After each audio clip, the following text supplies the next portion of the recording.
so it's common knowledge that some factions receive more love than others. But at the moment, which factions have the oldest miniatures in the game?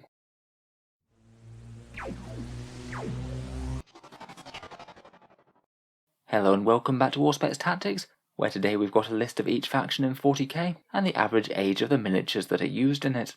A lot of the data from the video comes from a rather excellent infographic on 40k releases. It was shared by a certain Mr. Bacon Catbug on Daka, though I'm afraid I'm not sure where it came from originally. Google hasn't helped me on this one, so if anyone does know where it originated, I'd be very happy to link the creator in the video description. Otherwise I'll just leave a link to the version that I found there. In any case, from the interest in reading, I thought it would be fun to look through each of the armies in 40k, see the average age of the miniatures on sale at the moment for their faction, and talk about why that faction has that number. Let's get straight into it then, and talk about the armies with the newest, freshest miniatures in the game. So by this metric, the current newest army in the game are the Genestealer Cults. Not really too surprising that these guys rank near the top. After appearing in very early editions of the game, they were completely phased out, and then had an entirely new release when they faced off against Deathwatch. Since their initial drop, they've been supplemented with a bunch of even newer kits, things like the Achilles Ridge Runner, new shiny Aberrants, and those Aslan Jackal bags. Very new and shiny miniatures there, and they might be some of the reason that Tyranids haven't got all that much love over the last decade. I feel like perhaps a lot of the energy that might have been going towards Tyranid releases have been going towards the Genestealer Cult instead. Hot on their heels we have the Chaos Knights. Imperial Knights themselves are really quite a recent addition to the game, the bulk of their release being 5 years ago, and then in early 8th edition that was followed up by the Dominus and Armiger pattern Knights. The Chaos Knights are slightly younger than their Imperial Knights counterparts, as of course they had a couple of kits released specifically for them a year after the Dominus and Armigers came out. Perhaps surprisingly ranked so low on the list are Sisters of Battle. Of course they had their entire army pretty much redone 1 year ago, so to be honest, in real terms I think that they're probably the youngest faction in terms of miniatures. The reason that they rank behind the others though is because technically their entire range wasn't completely redone at the time. In their codex they have plenty of Ecclesiarchy Battle Conclave units, things like Crusaders, Ministorum Priests, and Death Cult Assassins, all of which are comparatively really quite old. When you're taking an average, it does actually bump up their age significantly.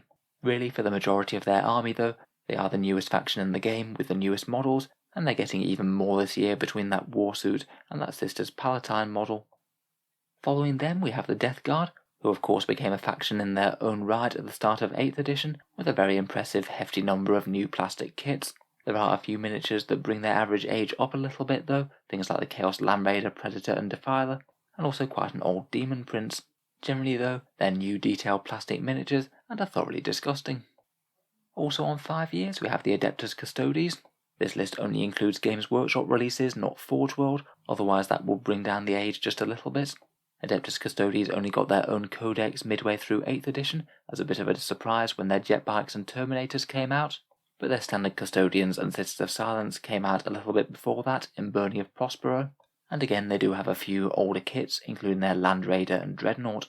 Going back to 7th edition, we have the release of the Admech, again only narrowly behind the Custodes, an entirely new army created aside from 1 or 2 Tech Priests, and they of course had a few releases about a year ago with things like the Fuselav, Bomber, and the Teraxian Cerberus units. I really like the disturbing technology aesthetic of the Admech. I must admit they're some of my favourite recent Games Workshop releases. Another mini-faction that came out semi-recently that Games Workshop basically hasn't touched since are the Eldar Harlequins. Their average age of their kits is 6 years now. They basically had one big release including their transport, jet bikes and characters, and then literally nothing since. They feel like a faction that Games Workshop have just dropped into the game and then haven't really given them any support since. It sort of added insult to injury that the Harlequin that came out alongside the Demonifuge wasn't even playable by the faction Harlequins. Moving on a bit now, and we come to some of the armies with bigger ranges, though these are all still firmly in the era of Games Workshop multi-part plastic kits, and I don't think that any of these really show their age too badly. First of all we have the Chaos Demons. I think as they're both playable in Age of Sigmar and 40k, Games Workshop has been fairly consistent about putting out new units for them, in particular trying to update a lot of resin models to plastic kits over the last few years. We've had things like new Fiends, new Fleshhounds, and a new version of every one of the greater demons, and despite still having a fair few relics there, it means that the demon range as a whole isn't doing too badly. Next we have the Necrons, who to be honest I'm surprised weren't ranking a little bit younger.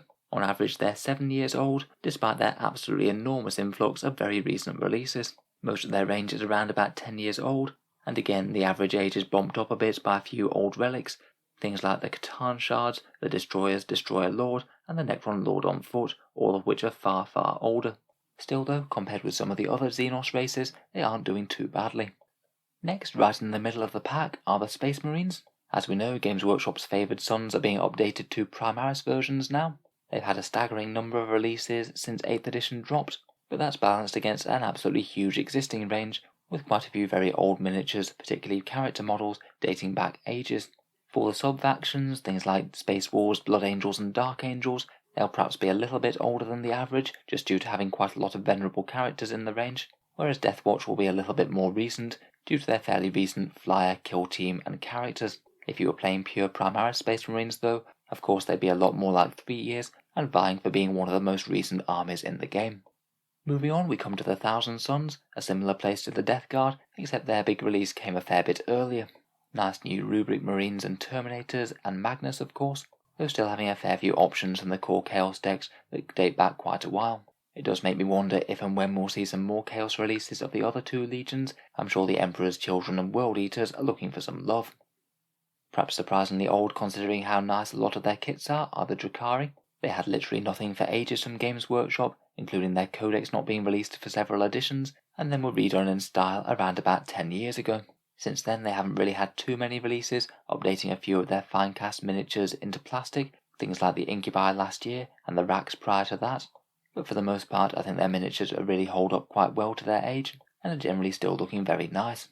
Finally, for the armies that are less than 10 years old, we have the Grey Knights, who again might be a fairly similar story to the Harlequins, a fairly decent faction update throughout 5th edition, new Strike Squads and Terminators, and then maybe slightly limited support since that.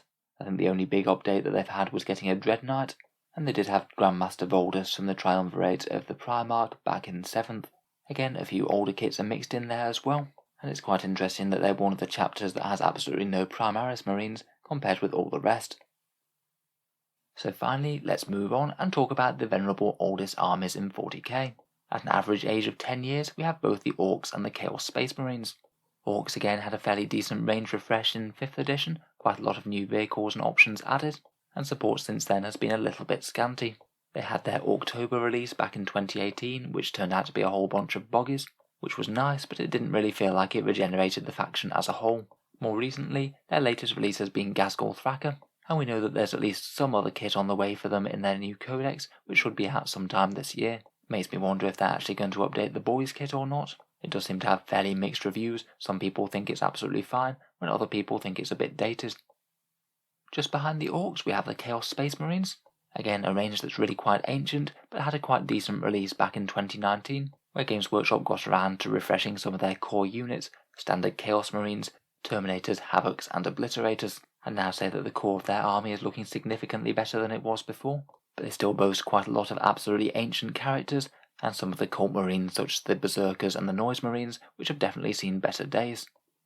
Following that we have the Tyranids on 11 years, who as I said earlier I feel have been hamstrung a bit by having a lot of creative energy perhaps diverted to Genestealer Cult, getting a sub-faction ally rather than more bugs. I feel like quite a lot of the bigger bug releases do hold up pretty well. Things like Carnifexes, Tyrannocytes and Tervigons are all quite cool, but some of the little guys really are showing their age a bit. The standard Termagants and Genestealers I think could be well due an update. Surprisingly, very slightly behind the Tyranids are the Tau, who I honestly suspected to be a little bit further up the list. They have had quite a lot of cool new kit updates over the past decade or so, things like redoing the Fire Warriors and standard XV8 battlesuits, and a few army additions such as the Ghost Killer and their Flyers. I guess a few of these more recent updates aren't really all that recent, they're a good 5 years ago now, and a lot of their army is still from their early 5th edition update. Things like stealth suits, sniper drones and their alien auxiliaries are really quite dated compared with the rest of the range. In penultimate place come the Imperial Guard at an average age of 13 years per kit. I think this won't really come as a surprise to too many people. The Guard have an absolutely enormous range, and a lot of it was released relatively early on from Games Workshop. They just haven't really seemed all that interested in supporting them or having any sort of big range redo from them from quite a while, and have generally tended just to add in more set-piece type units, things like Bullgrin, Wyverns and Manticores for example. In particular, I think some of the rank and file could really use an update, those standard Cadians and Kaschans are really showing their age compared with other kits, although the thought of them getting redone doesn't exactly fill me with joy, seeing as I have quite so many Cadian Guardsmen.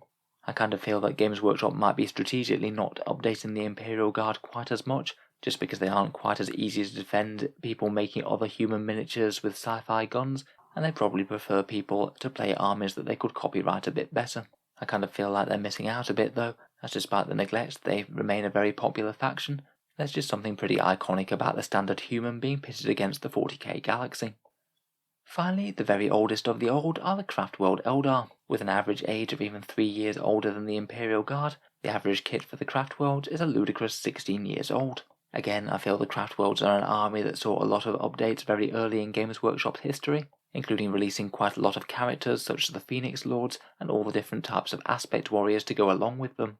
It would honestly be quite a lot of kit releases to redo them, and Games Workshop really seems to have dragged their heels with them, only getting around to updating Howling Banshees and their Phoenix Lord the other year. It's not just those though, the Guardians are a really old plastic kit, as are the Falcon and the Viper jet bike, and plenty of other bits and bobs over their range. It's pretty funny having an army where a fair few of the kits are from the previous century. So as always, I'll be interested to hear your thoughts and opinions on the list. I know full well that those numbers don't tell the entire story, but I think they're quite interesting for framing the discussion around which armies need a bit of an update compared with the others. Again, I'd just like to say a massive thank you to whoever made that excellent infographic. It must have taken a lot of work to get all of those dates together. If you've enjoyed the video and you'd like to see more Warhammer 40k stuff, particularly more tactics focused things, then feel free to subscribe to Auspex Tactics. Finally, if you have been enjoying the videos lately and would like to help support me making more, I would just like to mention that the channel has a Patreon page which you can find down in the video description. If you have been enjoying watching these a fair bit, any support is massively appreciated, and channel patrons do get a fair few advantages such as seeing certain videos early, regular votes to see what sort of things come next on the channel, and automatic entry to the Auspex Tactics prize giveaway with the chance to win some big model kits every month. If any of that sounds good to you, or you'd just like to help support the channel, then the link is down in the video description below. In any case, a massive thank you for listening, and I'll hope to see you guys next time.